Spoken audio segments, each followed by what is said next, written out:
Back in 1935, two scientists, Davson and Danielli, proposed a membrane model, and I'd like to show and introduce this model to you. They looked at electron micrographs, like this one over here, and discovered that a membrane is composed of two dark lines, and they were wondering, well, why is that, and how do membranes look like? And they knew that membranes were made of phospholipids and proteins. And in electron micrographs, the proteins usually showed up darker than other structures. So what they did is they proposed a membrane model that looks like this. You have the phospholipids over here. I'm going to draw them. I'm just going to draw, let's say, 5 of them over here and 5 down here. You've got a phospholipid bilayer. The hydrophilic heads and the hydrophobic tails now over here extending downwards. This is all familiar already to you because you already watched the other videos, I suppose, or at least I hope. And what about the proteins? And what they proposed is that the proteins are located on the outside here. I'm going to color it in just to make it a little bit clear.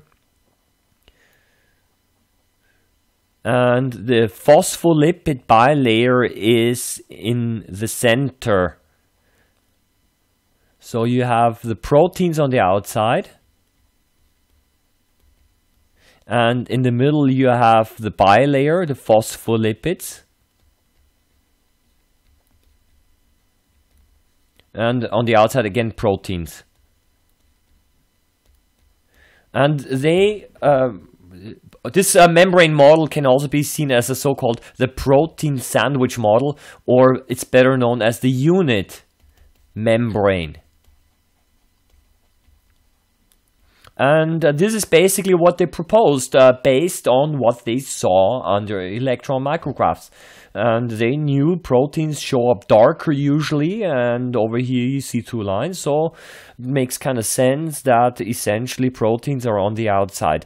Now this is an outdated model. It proved to be not correct, because a few years later Singer-Nicolson proposed a different model, and what they've done is the following. They did not look at the membrane from the side, but at the top. So if you look at the top of a membrane, I'm just going to draw it like this. This is not a cell. We're looking at the top of the membrane, and then they saw little structures basically showing out being higher. So basically seen from the side, it would be like this, that you have over here the surface, and there is little how shall I say, structures showing out. And what they thought is that, well, these are actually proteins sticking out of the membrane. So the proteins are not on the surface as over here, but they're embedded inside the membrane. And if you have a problem imagining this, what I mean is where the phospholipids heads are all over here in between, because we're not looking at it from the side but from the top. And that is the Singer and Nicholson model, and they proposed the model that we're still using today. That's the more modern model, and that's the model that basically all the other videos are also about. Is you have over here the phospholipid bilayer. You get the idea. I'm going to draw this really fast now. And the proteins are embedded in the bilayer. And what they've seen is these parts here at the top sticking out of the membrane. And they basically made these structures, and the phospholipids over here are these little things in here which you could barely see. They saw the protein sticking out, and they proposed, well, this can only be if the proteins are embedded in the membrane. And this Singer-Nicolson model is also known as the Fluid Mosaic model, because the proteins and the phospholipids basically form a mosaic, a pattern, so to say. Now, Interesting is the following, that a few years ago, scientists discovered so-called S layers in bacteria. And the S layers, it looks like a delta, it's supposed to be an S over here.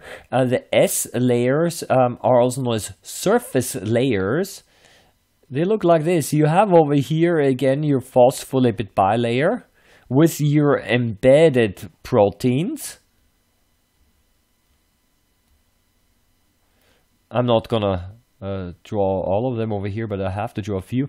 And on the outside of the membrane, of the cell membrane, so this is the bacterial cell membrane, they found, believe it or not, a layer of proteins, and that's the so-called the S layer.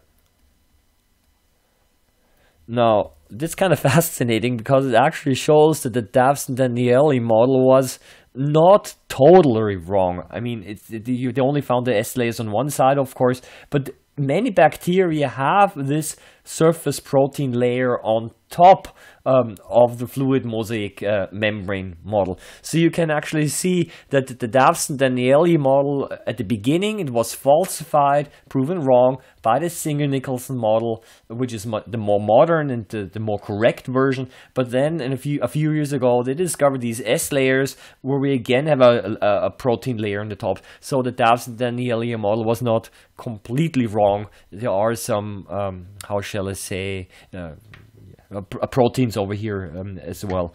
So let's wait a couple of years. I do not know what will happen in a few years. Maybe they'll propose again a modification of the membrane model. That's what science is all about.